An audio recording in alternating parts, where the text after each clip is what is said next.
नमस्कार, मैं हूं अविंद्र आशुतोष। आपका बहुत बहुत स्वागत है रोज की तरह पूर्वांचल एक्सप्रेस में। जिस तरह से हम रोजी रोटी के लिए अपने गांव को छोड़ के अलग चले जाते हैं, विदेश में चले जाते हैं या फिर देश के उस हिस्से में चले जाते हैं जहां हमारा संपर्क एकदम से टूट जाता है। लेकिन आजकल मोबाइल का ज़माना है। लेकिन सबसे जो बड़ी बात है, हमने महसूस किया है कि कई बार मोबाइल फ़ोन होते हुए भी अपने आसपास की खबरों से हम वंचित हो जाते हैं। और उसी कमी को पूरा करने के लिए हम आपके लिए आज भी लाए हैं, जिसका नाम है पूर्वांचल एक्सप्रेस।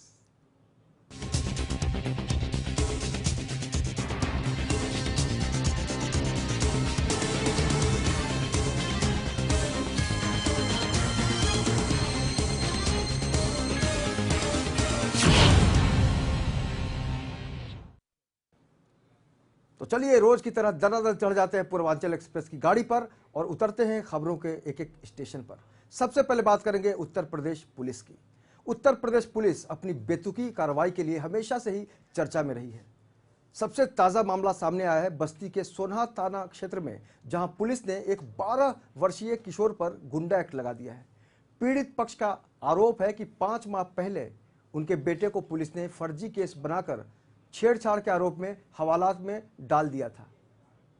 लेकिन जमानत पर बाहर आने के बाद भी पुलिस अब भी उन्हें परेशान कर रही है। इसी संदर्भ में पीड़ित पक्ष का आरोप है कि पुलिस ग्राम प्रधान के इशारे पर इस बेतुकी कार्रवाई को अंजाम दे रही है, यानी सब कुछ सेटिंग से चल रहा है।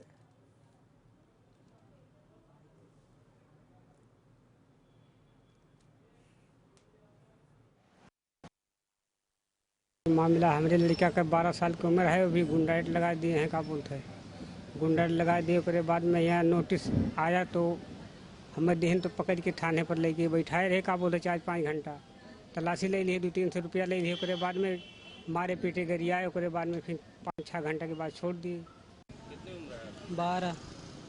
पुलिस ने क्या कार्रवाई किया? वो पुलिस वाला ना मेरे को उठा के लाया घर से, उसके बाद बैठाया तो कहा बैठो। उसके बाद बैठे मैं, उसके बाद पैसा मेरा चेक इन किया, जितना पैसा था जितना निकाल लिया।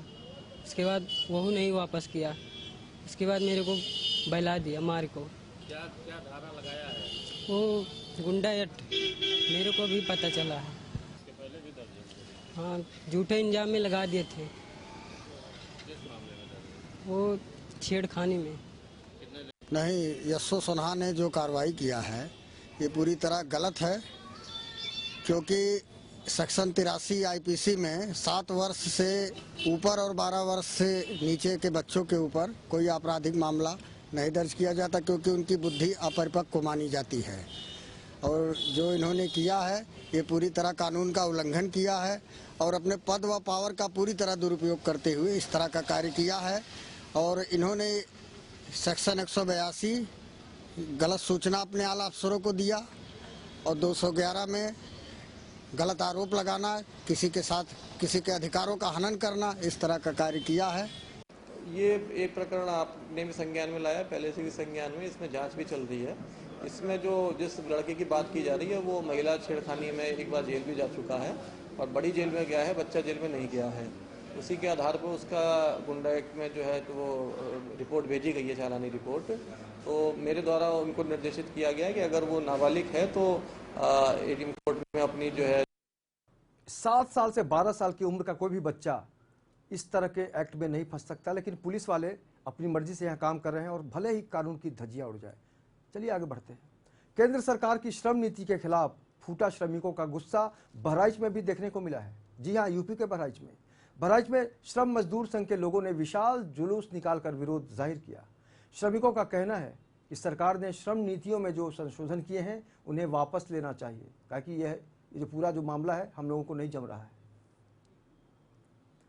और यही कारण है कि श्रमिकों ने जुलूस निकालकर अपना विरोध प्रदर्शन किया है और उन्होंने साफ साफ कहा है कि केंद्र सरकार ने जो फैसला किया है उसके खिलाफ हम ये विरोध प्रदर्शन कर रहे हैं, क्योंकि जब तक इसमें संशोधन नहीं हो सकता और तब तक हमारी समस्याएं जस की तस रहने वाली हैं। यही कारण है कि श्रम नीति को लेकर उनके अंदर असंतोष की भावना है और उन्होंने रोष प्रकट किया है जुलूस के माध्यम से और केंद्र सरकार के खिलाफ नारेबाजी के जरिए अपनी भावनाओं को दर्शाया है। और कम से कम 10 करोड़ लोग आज पूरे हड़ताल पर हैं और ये जब से ये सरकार केंद्र की आई है तब से इसने मजदूरों का शोषण करना शुरू कर दिया है। इसलिए 15 महीना इंतजार करने के बाद ये सरकार के विरोध में पूरे देश का मजदूर श्रम संगठन साथ में आ गए हैं और जब तक हमारी मांगे पूरी नहीं होगी तब तक ये आंदोलन लगातार चलता रहेगा। क्या मांगे हैं आपकी? हमारी मांगे है कि श्रम नीतियों के बारे में जो संशोधन है सरकार लाई है उसको वापस लिया जाए। बैंक के तरफ से जो बड़े बड़े बकायादार हैं उनसे उनकी सूची जारी किया जाए जिससे बैंक के ऊपर असर न पड़े और बड़े बड़े बकायादारों को ये सरकार छूट दे रही है, छोटे लोगों को उठा रही है, ये गलत है। इसलिए बड़े बकायादारों को गिरफ्तार किया जाए, उनकी जायदाद को कुर्क किया जाए और अगर वो बकाया नहीं देते हैं तो उनको जेल में डाल दिया जाए, उनको जमानत दिया जाए। तभी बैंक विरोधी जो कानून है सरकार लागू करने जा रही है उसके खिलाफ ये धरना प्रदर्शन है सरकार के खिलाफ। कितने लोग साथ में हैं आपके? सभी संगठन है, बिजली कर्मचारी, बैंक वाले, बीमा। 1 करोड़ की संख्या में जब श्रमिक सड़कों पर उतर आए तो समझा जा सकता है कि उनके अंदर किस कदर असंतोष है। चलिए आगे बढ़ते हैं। संत कबीर नगर में इन दिनों भू माफियाओं के हौसले बहुत बुलंद हैं। इसकी ताज़ा तस्वीर जिले का एक प्राथमिक स्कूल है जिस पर भू माफिया गिद्ध नजर बनाए हुए हैं। खलीलाबाद ब्लॉक क्षेत्र में मौजूद प्राथमिक विद्यालय की जमीन कब्जाने का आरोप स्थानीय दबंग शख्स राणा सिंह के ऊपर लगा है, जिसकी लिखित शिकायत दी जाने के बावजूद भी जिला प्रशासन इसकी सुध लेने को तैयार नहीं है। वहीं स्कूल प्रशासन का आरोप है कि स्कूल की जमीन कब्जाने के लिए दबंगों को प्रशासन का संरक्षण मिला हुआ है, यानी सरकार उनका पूरा साथ दे रही है और हमारा जो स्कूल है वो खतरे में है।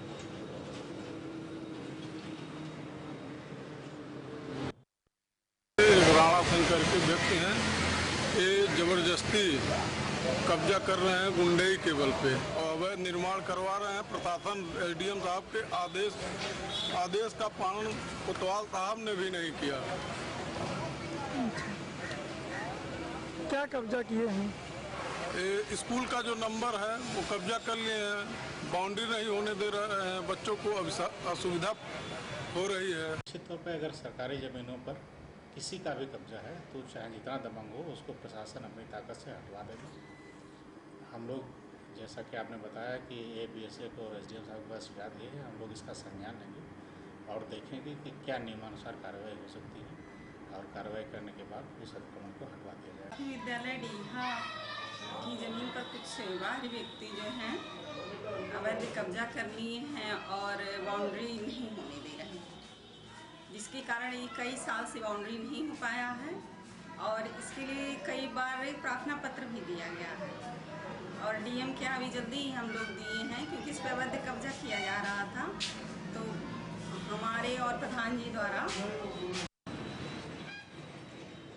कब्जाई है स्कूल की ज़मीन और स्कूल की ज़मीन जो है वो बिल्कुल उस तरह से कब्जा करने की कोशिश की जा रही है दबंगों द्वारा और कहा जा सकता है कि वाकई जिस तरह से बाउंड्री नहीं बनाने दी जा रही है, बच्चों को असुविधाएं हो रही है, तो ऐसे में पढ़ाई का जो माहौल होता है उस पर प्रतिकूल असर पड़ता है। ये बिल्कुल स्वाभाविक सी बात है, लेकिन सबसे अहम बात है कि सरकार को आखिर ये सब क्यों दिखाई नहीं देता। लगातार शिकायत होने के बावजूद अगर इस तरह की घटना सामने आई है तो समझा जा सकता है कि प्रशासन के मन में कहीं ना कहीं से उदासीनता से भरी हुई है और प्रशासन अगर चाहे तो निश्चित रूप से कहा जा सकता है कि बच्चों के भविष्य के साथ खिलवाड़ जिस तरह से हो रहा है और स्कूल की सुरक्षा को लेकर जो गंभीर समस्याएं खड़ी हुई हैं उसमें कहीं ना कहीं से कमी आ सकती है।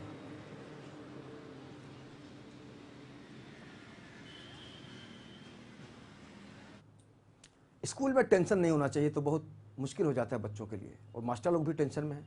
चलिए आगे बढ़ते हैं। सीतापुर में पुलिस द्वारा ग्रामीणों के साथ अभद्र व्यवहार और ग्रामीणों की पिटाई किए जाने के विरोध में किसान मजदूर संगठन के कार्यकर्ताओं ने SP कार्यालय के बाहर जमकर प्रदर्शन किया। संगठन के पदाधिकारियों का आरोप है कि 19 अगस्त को पिसावा के कुतुब नगर चौकी के प्रभारी जितेंद्र सिंह ने 16 सफाई के लिए पुलिस चौकी पर पहुंचे विश्वनाथपुर के निवासियों के साथ मारपीट की, जिसमें 8 से 10 लोग घायल हो गए थे। वहीं संगठन के पदाधिकारियों की मांग है कि जिम्मेदार अधिकारी के खिलाफ सख्त कार्रवाई की जाए।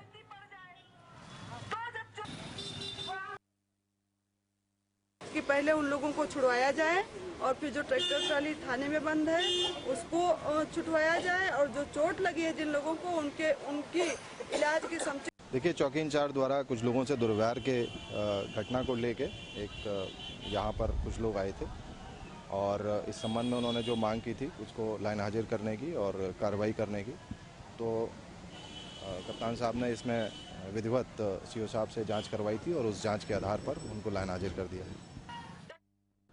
सीतापुर में जो स्थिति है वो आपने देखी। वाकई पुलिस वालों पर जब आरोप लगते हैं तो समझा जा सकता है कि वाकई आम आदमी किस कदर परेशान है। अब चलेंगे जौनपुर। जौनपुर जिला कारागार में देर रात डीएम और एसपी ने भारी पुलिस बल के साथ छापा मारा। देर रात अचानक प्रशासन द्वारा की गई छापेमारी से कैदियों में हड़कंप मच गया। जो सोया हुआ था वो जाग के खड़ा हो गया। इस दौरान प्रशासन को जेल के कई बैरकों से नशीला पदार्थ और 5 मोबाइल फोन भी बरामद हुआ। तो वहीं डीएम साहब ने बताया कि गुप्त सूचना के आधार पर छापेमारी की गई थी, जिसके जिम्मेदार अधिकारी के खिलाफ सख्त कार्रवाई की मांग सामने आई है और कार्रवाई की जाएगी।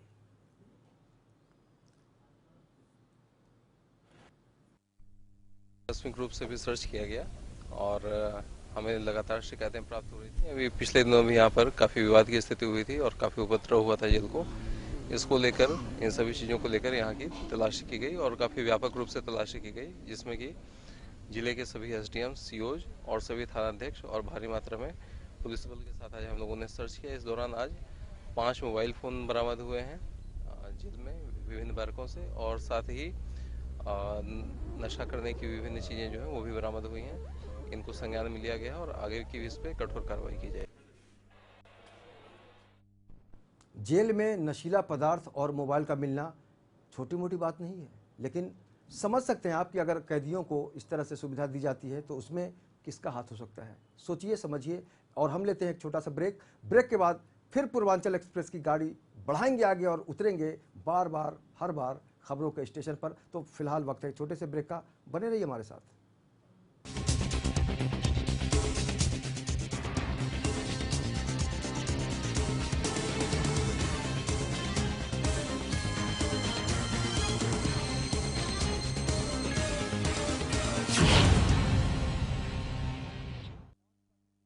की परख हूं सैयदन जैदी और काफी दिनों के बाद एक बार फिर आप मुझसे रूबरू हैं तजुर्बे की कसौटी पर। रॉबर्ट वाड्रा अकेले ऐसे व्यक्ति हिंदुस्तान में नहीं होंगे जिन्होंने ये काम किया। अब वजह यह है कि वो 10 जनपद के दामाद हैं। फिर वही बेबाक अंदाज, जब अपने घर शीशे के हों तो पत्थर क्यों उठाते हैं खामखा आप लोग। राष्ट्रीय विपक्षी पार्टी के अंदर इतनी हिम्मत नहीं थी कि ये मुद्दा उठा सके। देखिए जायजा सैयदन जैदी के साथ सोमवार से शुक्रवार रात 8 बजे सिर्फ लेमन न्यूज पर।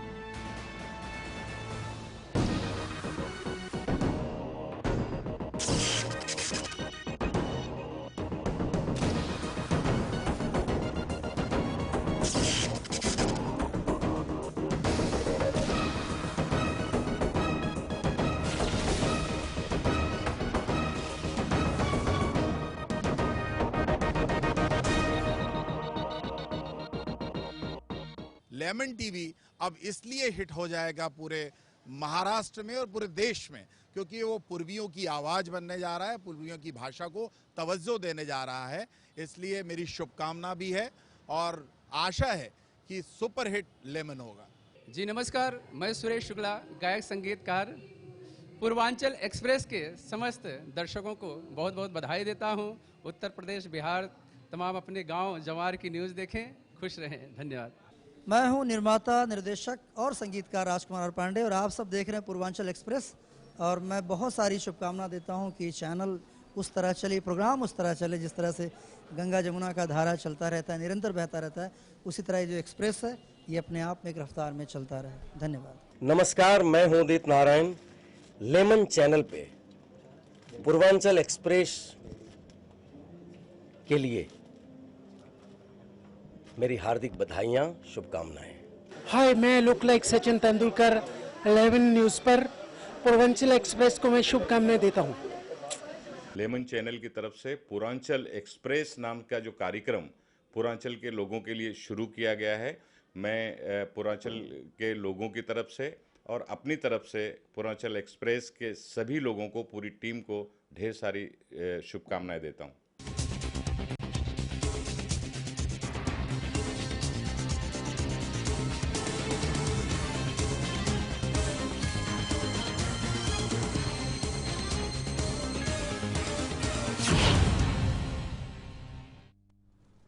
ब्रेक के बाद बहुत बहुत स्वागत बा रउआ लोगन के।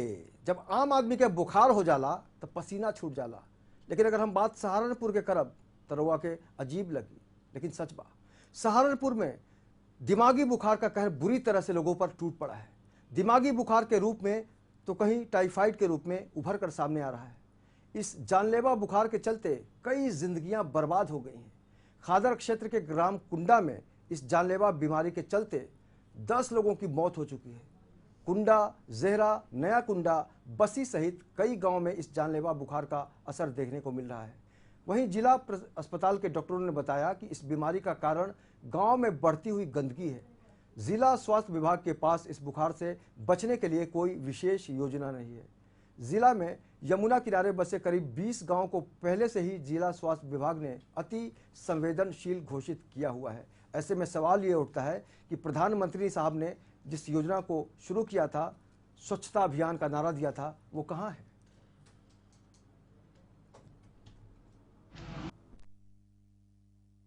सोलह जो डॉक्टर हैं वो इसको इलाज कर रहे हैं यहाँ पर, और जो बुखार का इलाज कर रहे हैं वो केवल 4 लोग इलाज कर रहे हैं। ये बुखार ज़्यादातर जो है ये उससे आ रहा है, मलेरिया है या टाइफाइड का बुखार है।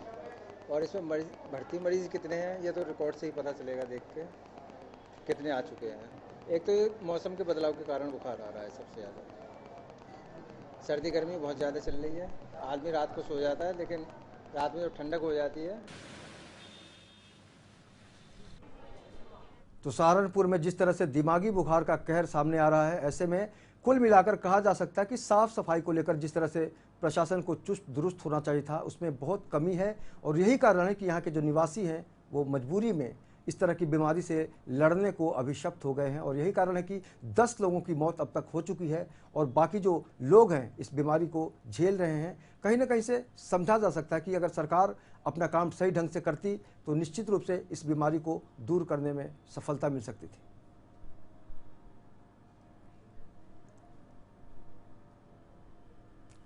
अब बात करेंगे एक माँ की। माँ को भगवान का दर्जा दिया गया है। भगवान के बाद सबसे पहले जो चेहरा जहन में आता है वो माँ का होता है। लेकिन अब एक ऐसी माँ को हम दिखाएंगे जिसको देखकर सुनकर आप परेशान हो जाएंगे। अब आपको ले चलते हैं अलीगढ़, जहां जिला अस्पताल में 75 वर्षीय एक ऐसी अभागी माँ है जिसने अपनी कोख से 4 बेटों को जन्म दिया। उन पर अपनी सारी ममता लुटा दी, सब कुछ न्यौछावर कर दिया अपने बच्चों पर। लेकिन बूढ़ी होते ही उन बेटों ने अपनी माँ को बोझ समझा और उन्हें जिला अस्पताल में छोड़ दिया। गंदगी और बदबू से भरे मलखान सिंह जिला अस्पताल का ये वार्ड नंबर 6 है, जहां मरीजों के बेड के नीचे कुत्ते आराम फरमाते हैं। इस वार्ड का नाम लावारिस वार्ड रख दिया गया है। इसी वार्ड में 4 बेटों की अभागिन माँ सावित्री कई दिनों से मजबूरी में पड़ी हुई हैं। पिछले 1 साल से लावारिस वार्ड में जीवन काट रही माँ सावित्री से मिलने अब तक कोई भी रिश्तेदार नहीं आया है।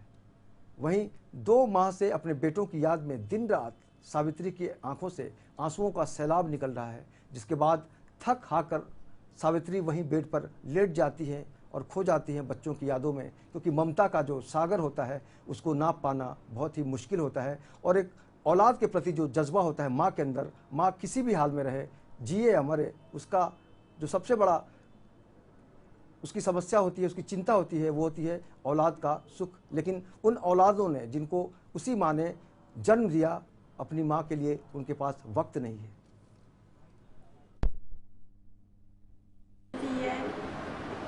भूखे रहते हैं हम। अस्पताल में कब से रह रही हो और आपका कोई देखभाल करने वाला नहीं है? कैसे पड़ी रहती हो आप में? कोई नहीं है, कोई नहीं करता है, अपने आप को कर लेते हैं हम, कौन करेगा हमारा।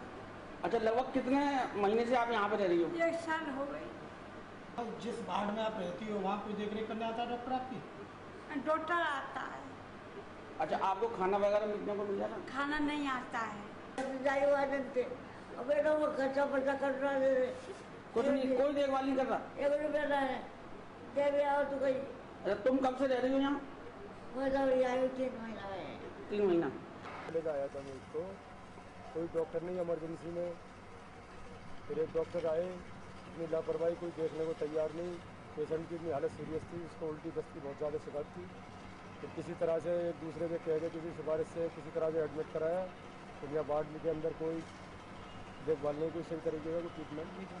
इसमें कुछ लोग ऐसे लोग रह रहे हैं जिनके परिवार वाले उनको लेने नहीं आए, जबकि वो ठीक हो गए सालों से रहने, तो सर उसमें किस तरह उनकी पुनर्वास की व्यवस्था कराएं, प्रॉपर है। एक्चुअल में कई बार ऐसा भी हुआ है कि यहाँ से पुनर्वास के लिए भेजे गए हैं, वो लौट। सब चक्कर ये है कि निराश्रित लोग हैं, तो उनके मानवीय संवेदनाओं को देखते हुए मतलब उनको बिल्कुल नेग्लेक्ट नहीं कर सकते। तो दूसरी बात ये है कि जिस वार्ड में लावारिस लोग रह रहे हैं उसी वार्ड में काफी बदबू गंदगी है और कुत्ते रह रहे हैं उसमें, तो क्या मानते हैं इस तरीके से बॉडी जहाँ बराबर में रखी जाती है तब लावारिस लोग रहते हैं। नहीं, उनकी पूरी स्वच्छता का ध्यान रखा जाता है। आज और भी हम देख लेंगे। वैसे तो मैंने बड़े इंस्ट्रक्शन दे रखे हैं सभी को कि स्वच्छ सफाई रखें। फारसी क्या, पढ़े लिखे को फारसी क्या, जिस तरह से जवाब दिए जा रहे हैं, जिस तरह से तर्क दिए जा रहे हैं, ऐसे में समझा जा सकता है कि वाकई यहाँ पर जो लोग अपना इलाज कराने आए हैं उनके साथ किस कदर मजाक किया जा रहा है। और सबसे जो हैरत वाली बात है वह कि कुछ लोग बीमारी से ठीक भी हो चुके हैं, स्वस्थ हो चुके हैं, उसके बावजूद कोई उनको याद करने नहीं आता। ऐसे में कहा जा सकता है कि ये कलयुग है और घोर कलयुग है, क्योंकि अपनी माँ से जब बच्चों का ध्यान हट जाता है तो समझा जा सकता है कि ममता के ऊपर किस तरह से उन्होंने सवाल उठा दिए हैं।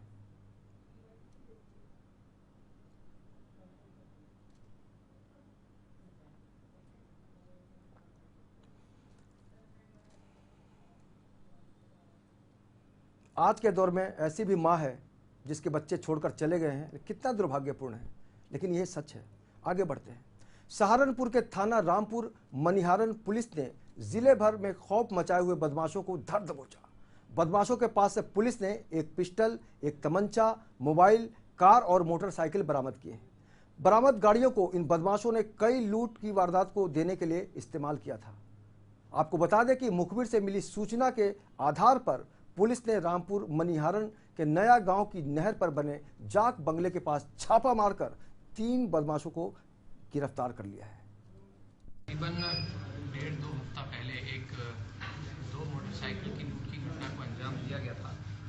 तो इसमें पुलिस जो है, पुलिस को सूचना मिल चुकी थी और रामपुर पुलिस में अच्छा फुटवर्क है। उसने करीबन 6 गाड़ियाँ, एक गैंग पकड़ा, उसमें से 6 गाड़ियाँ लूट की विभिन्न मुकदमों में बरामद की गई हैं।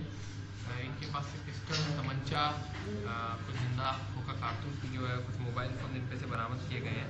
पूर्व का आपराधिक इतिहास इनपे से पता लगा है। जनपद मुजफ्फरनगर में, जनपद शामली में और जनपद सहारनपुर में कई घटनाएं इनके द्वारा की गई हैं।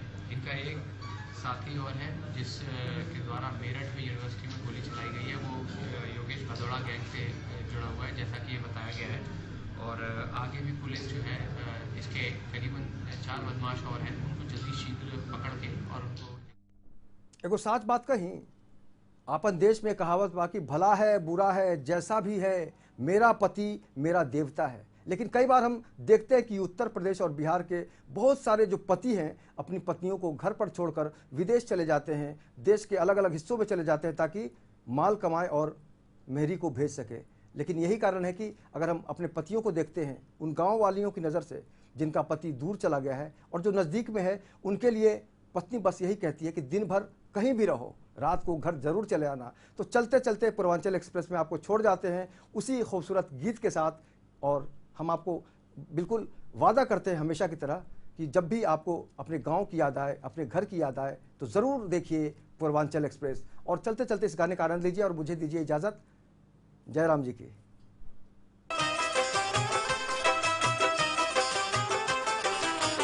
दिन भर चाहे जहाँ रही हो हमार पिया, दिन भर चाहे जहाँ रही हो हमार पिया, दिन भर चाहे जहाँ रही हो हमार पिया, दिन भर चाहे जहाँ रही हो हमार पिया, रात के खरा चले आई हो हमार पिया, रात के खरा चले आई हो हमार पिया।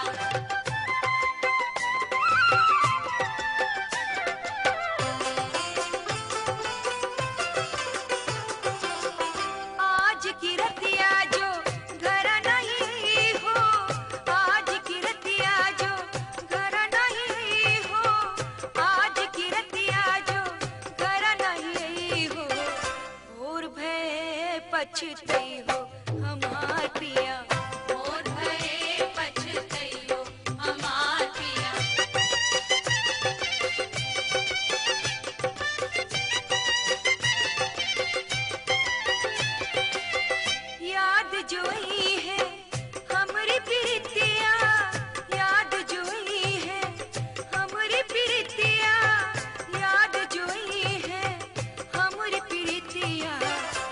छुप छुप नीर बहैयो हमार पिया, छुप छुप नीर बहैयो हमार पिया, दिन भर चाहे जहाँ रही हो हमार पिया, दिन भर चाहे जहाँ रही हो हमार पिया, रात के घरा चले आई हो हमार पिया।